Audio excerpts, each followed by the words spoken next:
Anna rangadeen deemaatii jira bineensi akka bineensa fuuldura koo darbaatee jira jechuudha. Akkasumaan argee ergasiisii waan kan ta'e taateen irratti raawwatu borumsiisa gaafa amusiisan taatee shanittan hospitaalatti hojjetan. Dhalattoota Tigraay kaampii Affaar turan gara qe'ee isaaniitti deebifaman maal himu? Dhalattoota Tigraay achi turreen isintun wajjin wal waraanaa jiraanuun jedhanii haala suukkanneessaa taheen qabanii nu fidan. Saganticha Firaa'ol Balaay isinii dhiyeessa.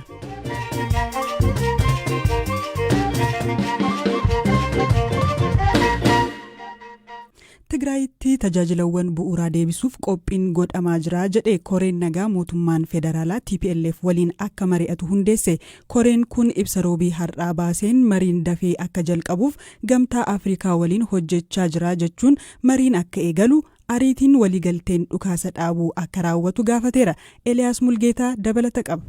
Qaamoleen baatilee 20 oliif wal waraanaa turan lamaan amma dura adda addatti dhukaasa dhaabuu labsan malee waliigaltee irra hin geenye ture.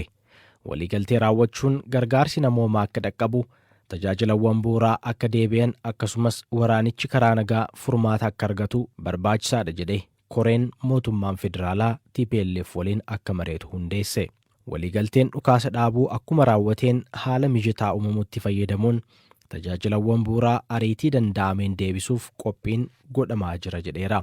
Koreen miseensota 7 qabu mootummaan Itoophiyaa ijaare ibsa galgala kana baaseen akkaataa waliigalteen kun itti goolabamuu fi marii siyaasaa itti aanuuf bu'uura kan ta'u yaada qopheessuu himeera. Propoozaaliin kunis gamtaa Afrikaa fi qooda fudhattoota marii nagaa kana deeggaraniif akka dhiyaatu murtaa'us himeera. Dubbi himaan TPLF Getaachoo Raddaa garuu ibsa koree nagaa kana hawaasa idil addunyaa gowwoomsuuf hojii burjaajessuuti jechuun fuula Tiwiitara isaanii irratti barreessan. Itti dabaluunis adda waraanaa adda addaatti humnoonni isaanii humnoota keenya qoccolaa jiru, irra deddeebiin waadaa isaanii cabsaa jiru jedhan obbo Geetaachoon. Mootummaan Abiy yeroo bitatee waraana marroo biraa Tigraay irratti labsuuf ta'a malee gonkumaa fedhii nagaa buusuu hin qabu jechuunis kumatan. Mootummaan federaalaa dhukaasa dhaabuun mariin wal dhabdee humnoota TPLF waliin qabu hiikuuf akka fedha qabu irra deddeebiin ibsaa ture. Mariin kun gamtaa Afrikaa jalatti gaggeeffamu akka qabus beekseera. Irra caalaan naannoo Tigraay tajaajiloota akka ibsaa, baankii fi intarneetii waggaa tokko waliif argataan turre. Waliigalteen dhukaasa dhaabuu namoomaa ji'a bitooteessaa keessa waliigalame.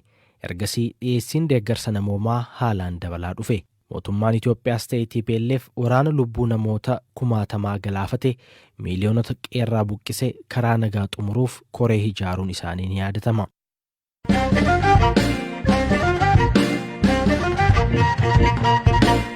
Dhalattoonni Tigraay kumaan lakkaa'amanii fi baatiiwwan darbaniif kaampii naannoo Affaar keessa tursiifaman gara qe'ee isaaniitti deebifamuu eegaluu kanneen deebi'an keessaa muraasni BBC'tti himan. Kaampii tursiisaa Samaraa keessa jirutti fedhii isaanii malee qabamanii kan turan keessaa gariin atoobisii fi konkolaataa fe'umsaan gara qe'ee isaanii duraanitti geeffamaa akka turan guyyaa kaleessaa BBC'tti himaniiru. Imala alaatti taasifamu kanas dhaabbata mootummoota gamtoomanii fi aangoonni naannoo Affaar akka mijeessanis himameera. Maanguddoon ganna 69 fi maqaan isaanii himamuu hin feene tokko gara qe'eetti deebi'uuf eeggachaa akka turan BBC'tti himaniiru.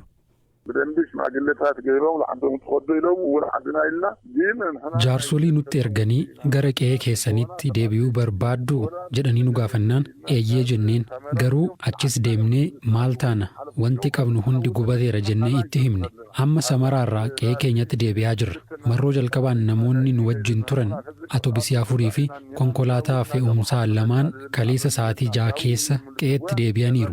Nutis deemuuf dabaree keenya eeggachaa jirra. Kanneen biyya keenyatti nu galchaa jiran hooggansa naannoo Affaar, qondaaltota ittisa balaa fi namoota biyya alaati. Magaalaa naannoo Affaar kan taate Alaa Shakat jedhamturraa fedhii isaaniin ala wiirtuu tursiisaa Samaraa argamutti kan geeffaman dhalattoonni Tigraay yeroo rakkisaa ta'e akka dabarsan himu. Dhalattoota Tigraay achi turreen isintun wajjin wal waraanaa jiraanuun jedhanii haala suukkanneessaa taheen qabanii nu fidan. Haadholii garaatti baatanii fi karree fudahan, jaarsolii fi qaama miidhamtoota illee otoo hin hafiin garana nu fidan. Ijoollee keenyarraa maatii fi qe'eerraa buqqaaneetu garana dhufne. hangama kootiin midhaan kuntaala 80 ta'uu dhiiseen garana dhufe. Ergaas dhufnee namoonni 85 ta'an lubbuu dhabaniiru.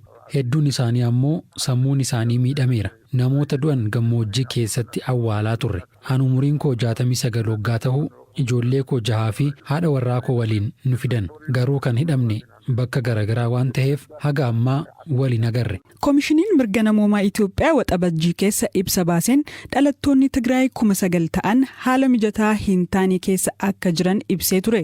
Koomishinichi kana dura sabummaa isaaniin qoodamanii seeraan ala bakka tokkotti tursiifaman jechuun bakki tursiisaa kunis lubbuu isaaniif balaa qabaa jedheera. Aangoonni mootummaa Itoophiyaa gama isaaniin namoonni bakka turanirraa bakka biraatti kan geeffaman sababa waraanni babal'achaa tureef nageenya isaaniif jecha tahuu himee ture. Aangoonni Affaar dhimma kanarratti deebii kennan hin qabani.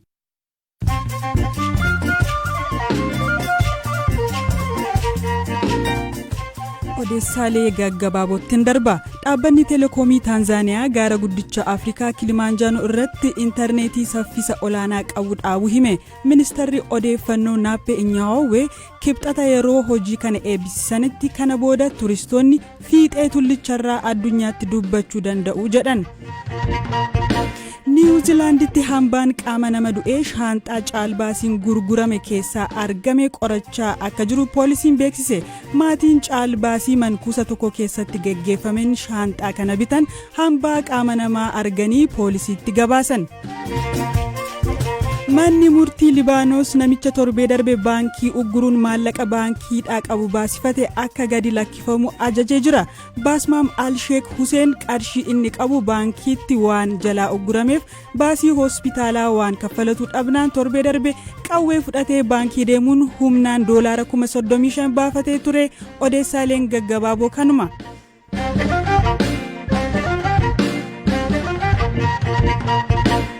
Odeessa itti aanuun pirezidaantiin Keeniyaa shanaffaa ta'uun kan filataman Wiiliyaam Ruutoo hawaasa Booranaa kaaba Keeniyaa fi Itoophiyaa jiran biratti deeggarsa guddaa argachaa jiru. Ilma abbaa gadaa jechuun uummatni Booranaa maqaa Liiban jedhuun moggaaseeraa fi namoonni gariin ammoo gostisaa Kaaleenjiin Oromoo wajjin walitti dhufeenya qabaa jechuun illee gaaffii kaasaa jiru. Gabaasa dabalataa qabna. Bultiin nagaa nageeniin badaadaa. Yooyaa amalee yooyaa boogaa kubaktanii horiin boogaa irraafee ijoolleen urguftuu. Wiiliyaam Saamo'ii Ruutoo yeroo dheeraaf michuu cimaa warra Booranaa jedhamee deeggarsa hawaasaa fi namoota siyaasaa naannolee afaan Booranaa dubbatan irraa argachaa ture. Namoonni siyaasaa kan akka Naa'omii Jiloo Waaqoo fi Didoo Raasoo miseensota paarlaamaa ta'uun paartii Ruutoo UDA jedhamuun filatamaniiru. Bulchaan Marsabit Muhammad Alii ammoo michuu cimaa Ruutoo turullee filannoo miilanaa kanaan Raayilaa Odeengaa deeggaruun paartii biraatiin dorgome. Karaa miseensota paartii UDA'tiin alatti Wiiliyaam Ruutoo qalbii hawaasa Oromoo keessa seeneera. Lammiileen Itoophiyaallee miidiyaa hawaasummaa gubbaa ilma abbaa gadaa jechuun gammachuu ibsaafii turaniiru. Ruutoon sagantaa agarsiisa aadaa Oromoo Booranaa fi duula filannoof gara hawaasa kanaatti imaleetti afaan Booranaan uummata nagaa gaafachaa tureera. Dabalataanis yeroo duula filannoo gaggeessanittis uffata aadaa lichoo fi orooroo qabachuun uummata hawwateera. Oromoo Booranaa kaaba Keeniyaa jirutti afaan hawaasichi beeku akka Swaahilii fi Ingiliffaan itti dubbatee ni dhaga'u.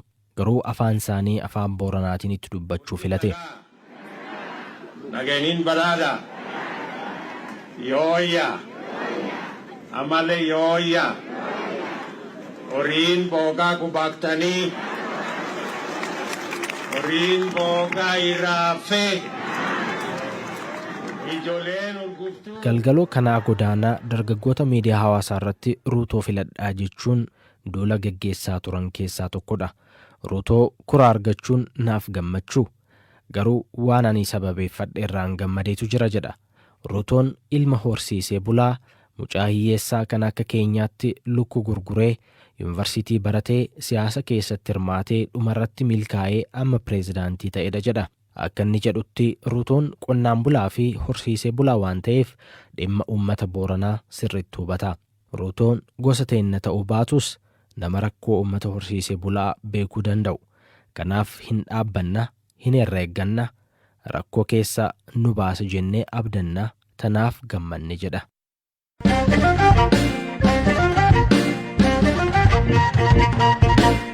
Odeessa dhumaarra geenyeerra yuusa waraabessaa dhagahuun namoonni sagalee nu sodaachisu keessaatii jedhu yeroo garaagaraatti daa'imman waraabessaan nyaataman dhageenye beekna. Torbee darbe immoo gaafa hagayya 4 2014 akka lakkoofsa Itoophiyaa namni Birhaanuu Dhaabaa jedhamu naannoo Buraayyuu Kattaatti miilli isaa lamaan waraabessaan nyaatamee erga hospitaala galee of baruusaa dubbata. Namni Moojotti hojii hoteela keessaan dalaga jedhe kun halkan sa'atii 4tti otoo lafoo imalaa jiruuti waraabessi karaatti kan itti dhufe. Achi hoo maaltu ta'e? Waa'illi koo Habtaamuu Xibabuu isa dubbiseera. Maatii koo bira dhufeetanii guyyaa sana dhimminan dhufeef sun naa xumuramuu si hafee dhimma sana xumuramiin hafnaan galgala kana naman beeku tokko dawwallaanu nuu galgala kana baatii jirra. Waliin galgala kana baanee halkan barii galuufi dandeessa hojii kee fattantee naan jedhee naa bilbilee jechuudha. Bilbilee fi ammasumaan eebbina eegdureennaan hongeetitti kootu naan jedhee gara hongeetti maatii jira jechuudha. Mee maaltu si mudate? Wanti ati yaadattu maali? Bakki addaa isaa gaaddisa waliin kan jedhu grocerii wayii jiraachi fuullee sana bakka naannoo safarri sun immoo safara caffee yookiin gara baktaraa jedhamee waamama boodichi jechuudha. Anna irraan gadeen deemaatii jira bineensi akka bineensaa fuuldura koo darbaatee jira jechuudha. Tole tokko moo yookaan lakkoofsaan baay'eedha? Lakki takkichumaan argee ergasii waan ta'e taateen irratti raawwate waan ta'e waan saagaa borumtiisa gaafa amusiisan sa'aatii 5 hospitaalatti obbeekan. Mee namoonni hospitaala si geessan eenyu akka ta'an barteerta? Namoonni hospitaalatti fidan jedhanii to'aa kaanu waajjira poolisiitii ambulaansiitti fidee maaltu fidee oduudhuma malee qabatamaan anatti fide jedhee qaamni dhufee doyii ana iddoo kanaatti geenaan jedhan jiru ammaa.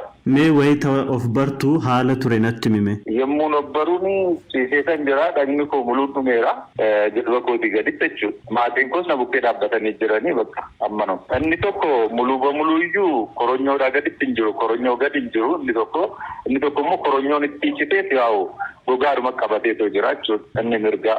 Inni bitaa koronyoodhaa gadi iyyuu irra hin jiru. Ishiidhaa gadi hin jiru lukti bitaa koorra jechuudha. Luka mirgaa koorra immoo inni gogaan qabateetira jira. Bakka amma kaman laallaan bakka nanna'ee naasuudha. Laallaan maatii kona bira jiruuni bakka ammasuma na tasgabbeessanii haala jiru gara sammuutti akka hin deemneef ofii dhiigisaa dhaggalee akka hin duuneef muramuutii qaba jedhanii manni yaalaa ammanumaan kutaa yaalicha na geessanii narraa muranii jechuudha. Erga of bartee booda murame jechuudha. Ani jechuun ergasii jaanarraa muraa nan ufarramee tan onarraa muranii. Ilbaa gaditti murame lachuun jechuudha. Waan akka nan tuqnetti akka rakkina narra ergeessisnetti akka sanatti muranii jechuudha. Haalli fayyaa kee yeroo ammaa maal fakkaata? Haala akkamii irratti argamta? Haalli fayyaa kootti yaa'u qaama koo dhabuurraan kanaaf yaa'u na yaalaa jiru yaala maatiin jira. Tarii yeroo sanitti wanti sirumaa yaadattu hin jiru waraabessicha arguu keetiin alatti yeroo si ciniinufaa wanti yaadattu hin jiru sirumaa? Waa tokkollee waa tokko. Miila keetiin alatti iddoon biraa wanti miidhame jira? Harki kiyyatti mudhii karaa mirgaatiinis mudhii koo gubbaarra. Laphee koo immoo harrafarra na harkise na fakkaata akka kanaadhaanis waan laattamedha. Inni laphee koo kanarra waan ilkaanitti hin hidhame miti. Kan harkaa ilkaaniin beeksisa. Kan dugda koo mirgaarra jirus akkasii ilkaaniin beeksisa. Inspektar Malkaamuu Asaffaa poolisii Buraayyuutti abbaa adeemsaa kutaa qorannoo yakka